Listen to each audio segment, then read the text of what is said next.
SFI DYFI এডুয়া পূর্ব মেদিনীপুর জেলা কমিটির আহ্বানে আপনারা জানেন গত 8 আগস্ট আরজিকর মেডিকেল কলেজে চিকিৎসককে ধর্ষণ করে খুন করা হয়েছে।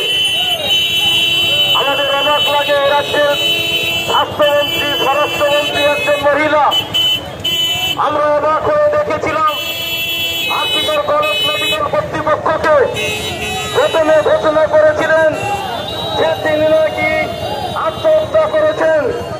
আমরা জিজ্ঞেস করতে চাই এ রাজ্যের স্বাস্থ্যমন্ত্রীকে আত্মহত্যা কেন বলে চালানো হয়েছে?